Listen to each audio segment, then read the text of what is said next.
Hi అండి, welcome to my channel Krishna's world. ఈరోజు నేను ఈ వీడియోలో ఎండతో పని లేకుండా టొమాటో నిలువ పచ్చడిని చాలా ఈజీగా ఎలా ప్రిపేర్ చేయాలో చూపిస్తున్నాను. ముందుగా నేను 1/2 కేజీ టొమాటోస్ని తీసుకున్నాను. వీటిని శుభ్రంగా కడుక్కుని తడి లేకుండా తుడుచుకుని కొంతసేపు ఆరబెట్టుకోవాలి. వీటిని ముక్కలుగా చేసుకుని పక్కన పెట్టుకోవాలి. తర్వాత స్టవ్ మీద ఒక ప్యాన్ పెట్టుకుని స్టవ్ని సిమ్లోనే పెట్టుకుని దీనిలోనికి 1 టీ స్పూన్ మెంతులు, 2 టీ స్పూన్ల ఆవాలను వేసుకుని ఫ్రై చేసుకోవాలి. ఇలా డ్రై రోస్ట్ చేసుకున్న వీటిని ఒక ప్లేట్లోనికి తీసుకోవాలి. తర్వాత అదే ప్యాన్లోనికి టొమాటోల్ని ముక్కలుగా చేసుకుని యాడ్ చేసుకోవాలి. ఈ ముక్కలన్నీ దీనిలోకి యాడ్ చేసుకున్న తర్వాత 50 గ్రాముల చింతపండును కూడా యాడ్ చేసుకోవాలి. 2 పెద్ద సైజ్ నిమ్మకాయ సైజ్ అంతా చింతపండు అయితే సరిపోతుంది. ఈ రెండింటిని యాడ్ చేసుకున్న తర్వాత స్టవ్ని మీడియం ఫ్లేమ్లో పెట్టుకుని లిడ్ పెట్టుకుని బాగా ఉడకనివ్వాలి. ఇలా చేయడం వల్ల టొమాటోలో ఉన్న వాటర్ అంతా వచ్చి టొమాటోలు బాగా ఉడుకుతాయి. ఇలా వీటిని మధ్య మధ్యలో కలుపుతూ లిడ్ పెట్టుకుంటూ బాగా ఉడికించుకోవాలి. టొమాటోలన్నీ కొంచెం సాఫ్ట్ అయిన తర్వాత లిడ్ ఓపెన్ చేసుకుని ఇంకా లిడ్ పెట్టుకోకుండానే ఉడికించుకోవాలి. స్టవ్ని మీడియం ఫ్లేమ్లో పెట్టుకుని ఇలా టొమాటోలన్నీ బాగా సాఫ్ట్గా అయ్యి వాటర్ ఏం లేకుండా అయినట్లయితే సరిపోతుంది.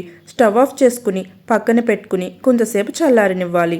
ఇది బాగా చల్లారిన తర్వాత ఒక మిక్సీ జార్ తీసుకుని దీనిలోనికి టొమాటో పేస్ట్, 1/2 కప్ కారం, 1/4 కప్పు ఉప్పు యాడ్ చేసుకోవాలి.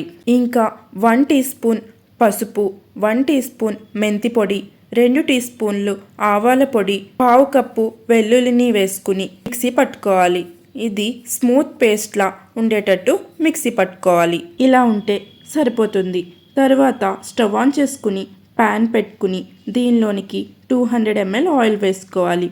200 ml ఆయిల్ అయితే మనం తీసుకున్న 1/2 కేజీ టొమాటోస్కి కరెక్ట్గా సరిపోతుంది.